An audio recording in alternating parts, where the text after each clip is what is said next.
السلام عليكم ورحمة الله وبركاته. نحمده ونصلي على رسول النبي الكريم. أعوذ بالله من الشيطان الرجيم. بسم الله الرحمن الرحيم.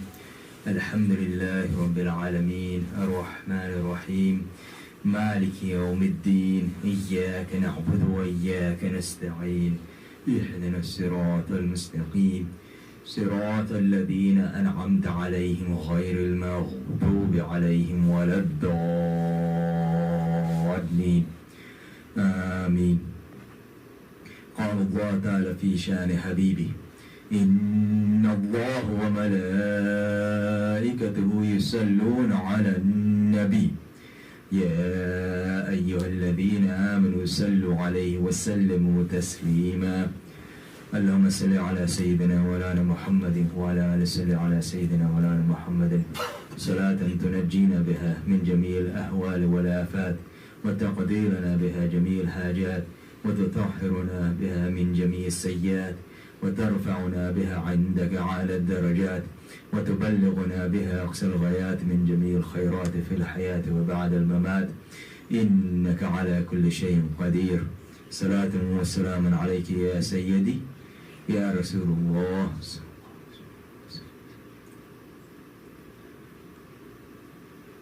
Today is the 7th of Rajab, and Rajab, Allah subhanahu wa ta'ala refers to Rajab as his month in the Quran. It's like Naqatullah, the camel of Allah. Every camel is Allah's, but he specifies certain things. And of the months, he specifies Rajab as his month in the Quran, even though all the months are his. And this month, as we mentioned before, has been an auspicious month even amongst the Arabs before Islam. It is one of the 4 forbidden months in which it was forbidden to fight. And it's the only forbidden month which is separate from the others, because the other 3 are Dhul Qa'dah, Dhul Hajj, and Muharram. So this month has special value, and it is also the signal of the coming of Ramadan. This is the month of Allah. Next month is Shaban, which is the month of Rasulullah sallallahu alaihi wasallam, and then Ramadan, which is the month for the Ummah of Rasulullah sallallahu alaihi wasallam. Allah subhanahu wa ta'ala, many things that happened in this month, but one of the special things, the Mi'raj took place in this month on the 27th, the night journey of Rasulullah sallallahu alaihi wasallam. But on the 13th of this month is the birth of Sayyidina Ali, Karamallahu wajh, and which will be actually next Friday. So today and next Friday, inshallah, we'll speak on Sayyidina Ali, Karamallahu wajh. And as we know, he was born on this day inside of the Kaaba. And Imam Hakim, he says that this is mutawatirat, which means that this was common knowledge amongst the believers then, that Ali radhiyallahu was born inside of the Kaaba, and he is the only one who was born inside of the Kaaba. So this is one of his distinctions amongst many distinctions. Ali radhiyallahu, as we know, is also the criteria between faith and hypocrisy. Rasulullah sallallahu alaihi wasallam, he said to Sayyidina Ali karamallahu wajh that no one will love you except for a believer, and no one will hate you except for a hypocrite.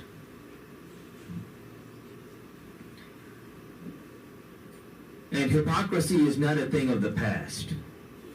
It's even a thing today. And it's always been a thing. Whenever something good is going on, you're going to get those that come on board, not for the sincere purpose, but for the purpose of some worldly gain, which is what hypocrisy is. So their belief in Islam isn't submission, because in submission one gives up everything. He forgoes everything. This is true submission, which is what Islam is. A Muslim is the one who submits. But when we have ulterior motives for our Islam, then the question comes, where is the submission? And even the companions of Rasulullah sallallahu alaihi wasallam, they said that, the way we would know who was a hypocrite and who was a believer is simply we would take the name of Ali before them. This is a statement of Abu Sayyid Khudri, as well as Ibn Abbas, and various other companions. We would simply take the name of Ali, and simply by the expressions on their faces, we would know who is who. Love and animosity are very hard to hide. You take the name of someone's beloved in front of him and you see the face light up. And you take the name of someone that he dislikes and you see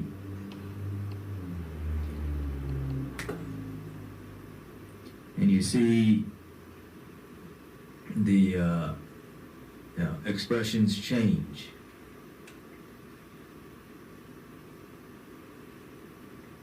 One time, and this is narration that we've talked about before, but I'll say it again.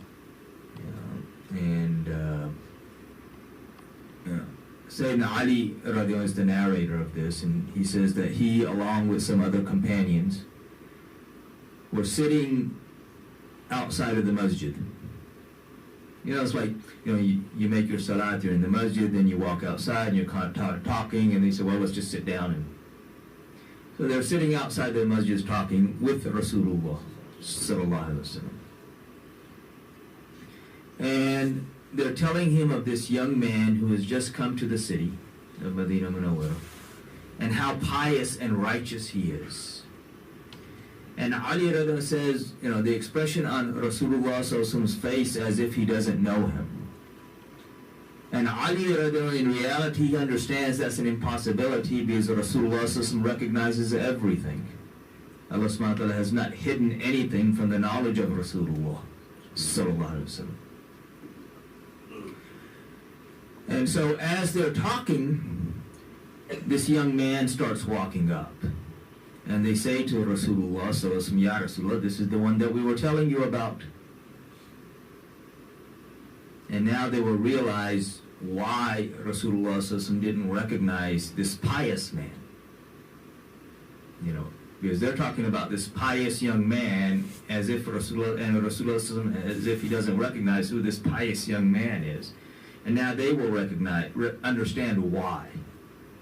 So when the man walks up, Rasulullah sallallahu alaihi wasallam simply asks him. He says that, were you not thinking that you were better than everyone here? And the young man says, well, the thought crossed my mind. He doesn't deny it. And he says this, and then he simply walks into the masjid. Piety and righteousness and decency would have been to sit down with the Messenger of Allah sallallahu alaihi wasallam. But no, he walks into the masjid. And Rasulullah sallallahu alaihi wasallam asked the companions that were sitting there that, who will deal with him for me? And so Abu Bakr radiallahu anh says, Ya Rasulullah sallallahu alaihi wasallam, I will take care of this. And he stands up and he goes into the masjid, and a little while later he walks back out. And he says, Ya Rasulullah sallallahu alaihi wasallam, he was making salat. What could I do? And so now Umar radiallahu anh, he says, Ya Rasulullah sallallahu alaihi wasallam, I will take care of him for you. And so he walks in the masjid, and a little while later he walks back out and he says, Ya Rasulullah sallallahu alaihi wasallam, he's in the condition of sujood, he's making sajda. Now what could I do? And so then Ali radiallahu anh stands up and he says, Ya Rasulullah I will take care of him for you. I will deal with him for you. And Rasulullah says to Ali, you could do this.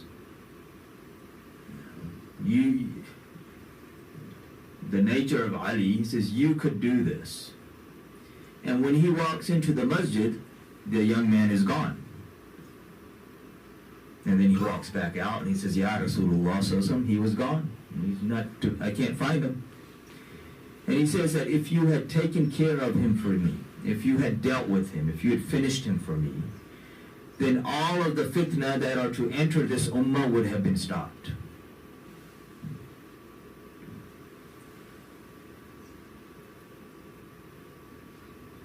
That boy, or that young man, was what you could think of. He wasn't a real young, what we think of as a real young man. He was in the metaphysical sense, he was kind of the manifestation of all of these fitnas and all of these tribulations and all of these deviations.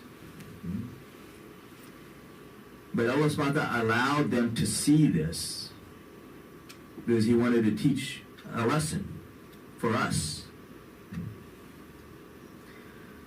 So if we start looking at this, the first interesting thing is that when this so-called pious man, and again, we've talked about this before as well, when Rasulullah sallallahu alaihi wasallam describes the Khawarij, and he says to the companions, and he says to Ali radiallahu anhu, he says that they will recite the Quran in such a way that you will be ashamed of your recitation, but it will not get below their collarbones. So even though they recite so well, every letter is pronounced correctly. They are constantly reciting. And yet Rasulullah says it won't get below their collarbones. Means it will not enter the heart. And then he says, they will think that that the Quran will be a witness in their favor on the Day of Judgment, but in reality it will be a witness against them. Why? Because these are the people who they recite this Quran. And they recite all of these verses in which Allah subhanahu wa ta'ala directly or indirectly, which is the whole Quran, talks about the azma, the status and the honor of Rasulullah sallallahu alaihi wasallam, but none of those things register with them. And then he goes on to say to Ali, and he says, and your salat will seem insignificant to their salat, and your fasting will seem insignificant to their fasting. Because they simply won't be making the 5-time daily salat, they will be making tahajjud and ishraq and jasht and all of them.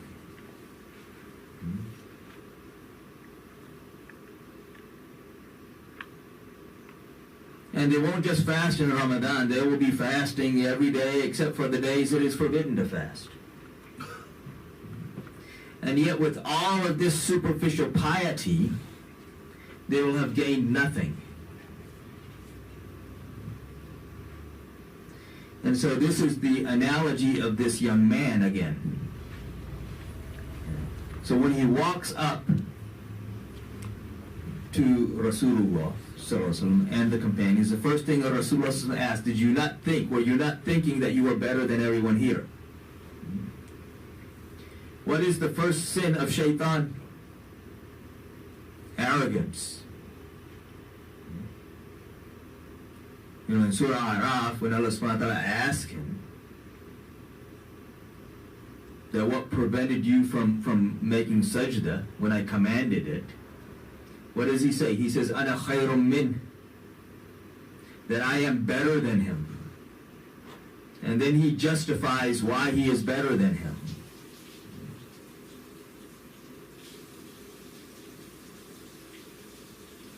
So,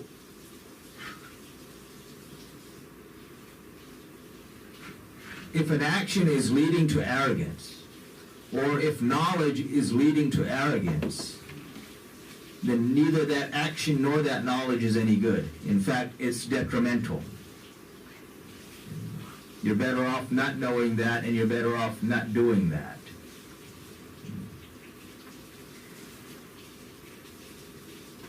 But then we look at who is there.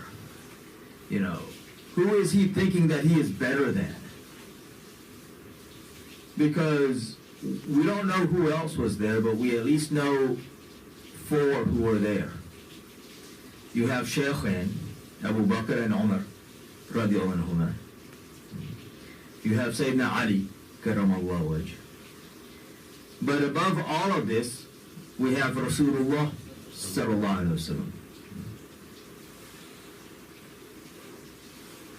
You know, and better than simply doesn't mean that I'm better than them, but even if we think that we're like them.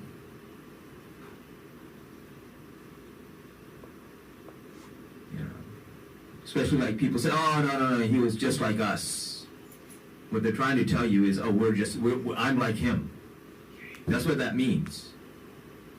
Now, simple math. If A equals B, B equals, and then B equals A. You know, it's not that complicated.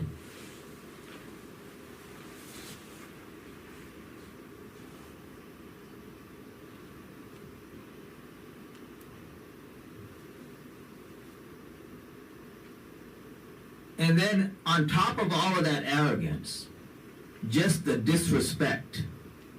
You know, instead of sitting down with the Rasulullah, what does he do? He just walks away into the masjid. Of course, they can just like Shaitan when he justifies that I am better than him. Here, people will justify, oh no, see, he went into the masjid.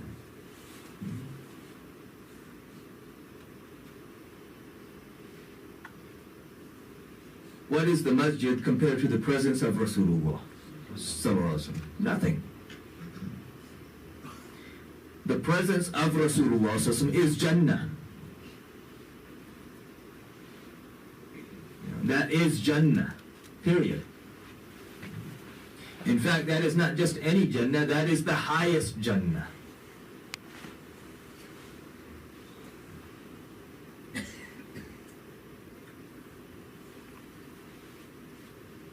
So we see, you know, when we look at the Khilafah of Sayyidina Ali, karamallahu wajh, we see him dealing with all of these people.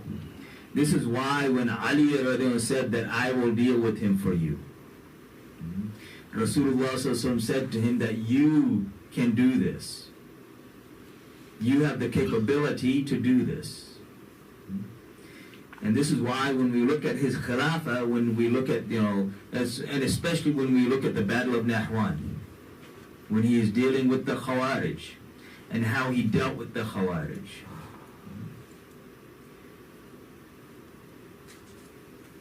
We see what Rasulullah said about Ali being true, because everything he says is true anyway. But now we can be a witness to that truth.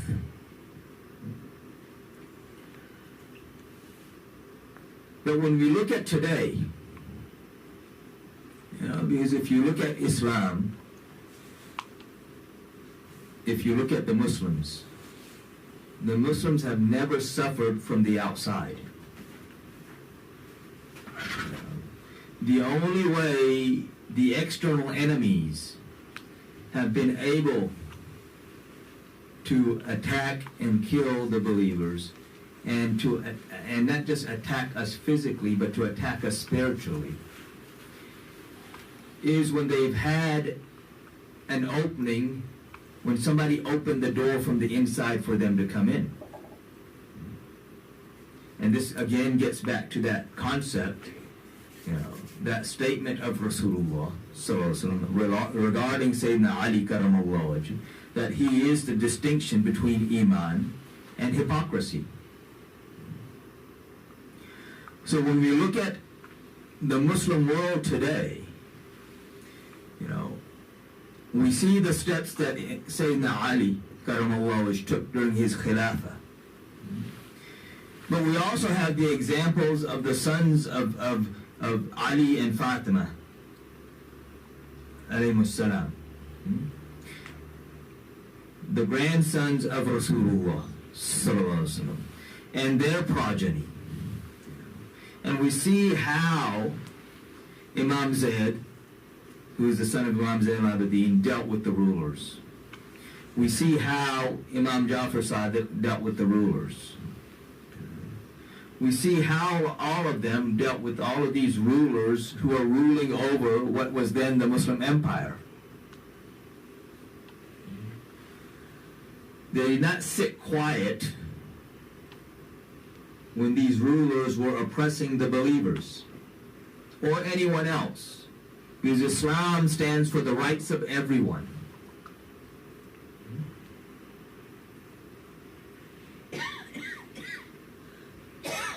And when there was any deviation, they called it out. And it wasn't that, oh, I don't want to create fitna. Because the deviation already is the fitna. And if we remain silent, then it simply grows. And this is why, again, when we look at the Muslim world today, we have these rulers who have nothing to do with Islam. And even those who on the surface show this cloak of piety, when you really analyze what they do and how they do it, there is no piety. Because piety requires sincerity. إِنَّمَا الْأَعْمَالُ بِالنِّيَّاتِ, famous hadith, most of us know it, that actions are by their intentions. If the intention is not pure, then the action has no meaning. If the intention is pure, and even if the action kind of it falls short, Allah subhanahu wa ta'ala fulfills it because of the intentions, sincerity of the intention. But if the intention is bad, there are sayings here, like, which are very un-Islamic sayings that people think, it sounds good. One of them is that, the road to hell is paved with good intentions, which is totally opposite of Islam. If the intention was good, it's not going to take you to hell. It's going to take you to the presence of Rasulullah sallallahu alaihi wasallam. But then also that notion that people think that the end justifies the means. Again, totally un-Islamic concept.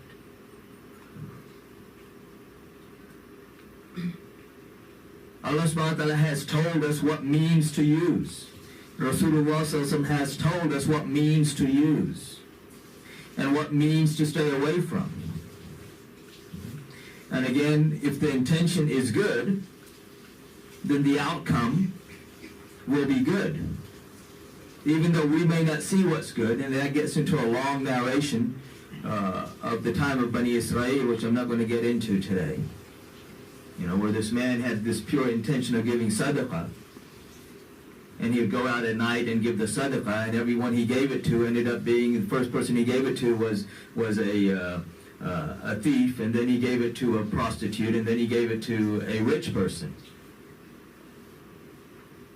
But Allah subhanahu wa ta'ala, because his intention was pure and he continued, it's not he just gave up, he continued to do what he was doing with sincerity, Allah subhanahu wa ta'ala changed everything to good.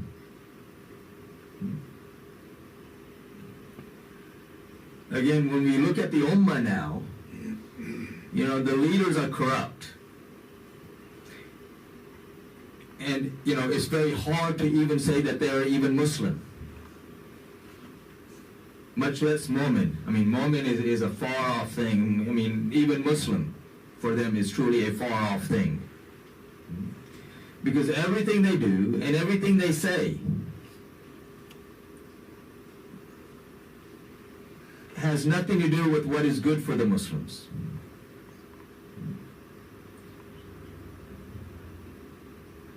And, I don't even have to take names. Everybody knows. You just look.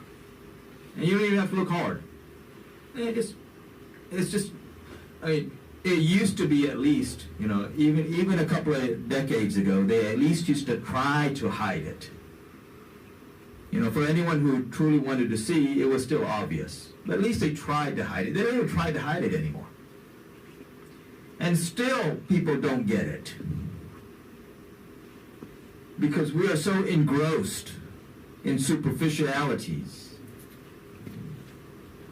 You try to explain to them about the status and honor of Rasulullah in the Quran. Oh, no, we don't get that deep. We don't get that deep.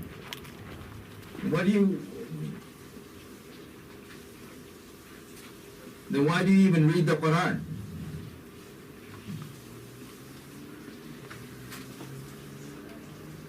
But when we stop challenging, because there's this notion that whatever the leader does, right? So if he's the leader of the Muslims, then he can do anything, and you can't say anything. Which is a very un-Islamic concept, which was spread during the time of Banu Umayyah, and then Banu Abbas simply took it and ran with it even further, because they had to protect their seats. So they would take narrations of Rasulullah totally out of context. They would take the fatwa of the scholars totally out of context.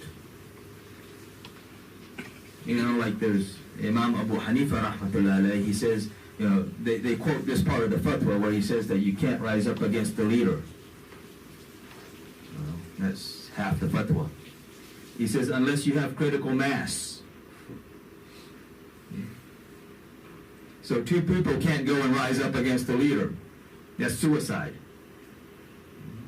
But when you have critical mass, then you can do things. And those who quote, because there are many Hanafis that will quote this. But then you ask the Hanafi, who did Imam Abu Hanifa rahmatullah give bay'ah to? And they're clueless. They go, I don't know. They'll tell you Hamad ibn Sulaiman. No. Hamad ibn Sulaiman rahmatullah alayhi was his teacher of fiqh. That was not the one he gave bay'ah to. Who did he give allegiance to? He gave allegiance to Imam Zayd bin Ali, bin Hussein, bin Ali. And what did Imam Zayd do? When the leaders were oppressing the people, he got an army ready to go and fight them.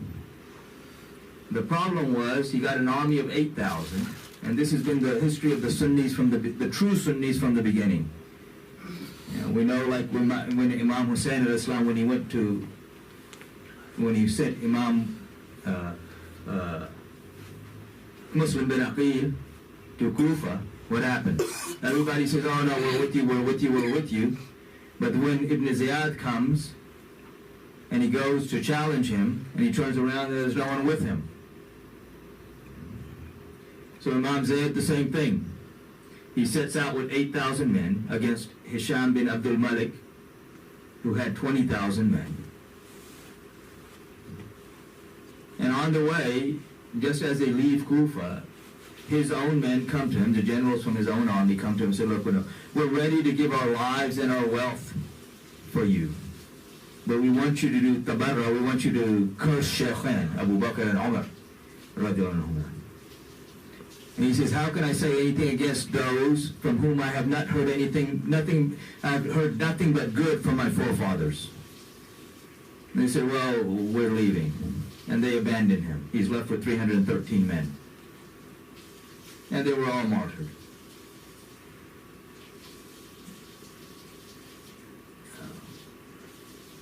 And his men actually advised him, I got a minute, so his men advised him, look, we'll hold them off, you leave. Get out. And Imam Abu Hanifa wanted to join him, but Imam Zayd said, no, you can't join us because you have to continue this teaching and learning process.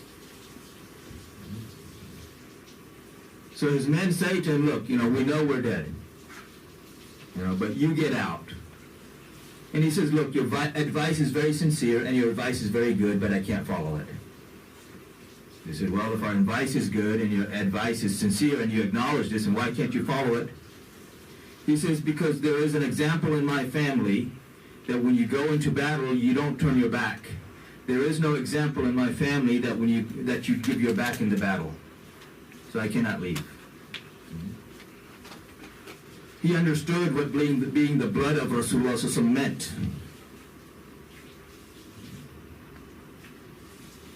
So this is the Pir and Murshid, the one to whom Imam Abu Hanifa gave his allegiance to.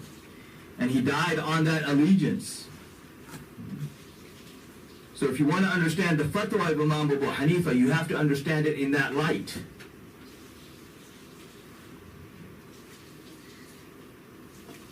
Time's up. So inshallah we'll continue. We start off with Sayyidina Ali Karamallahu Wajh, and I'll talk more about him next week inshallah. But again, if we want to understand the politics of today, we have to understand him. Otherwise, nothing fits. So may Allah subhanahu wa ta'ala fill our hearts with His love and the true love of His beloved Prophet Muhammad sallallahu alaihi wasallam, his family, his companions, and all those whom they love. And may He protect our brothers and sisters in Gaza and Palestine and wherever they're being oppressed, and may He give them, those that have been martyred, may He accept them as martyrs. And those who are the oppressors, may He give them guidance, but if guidance is not for them, then may He remove them from us. So those who have not made sunnah, make good, make sunnah, inshallah.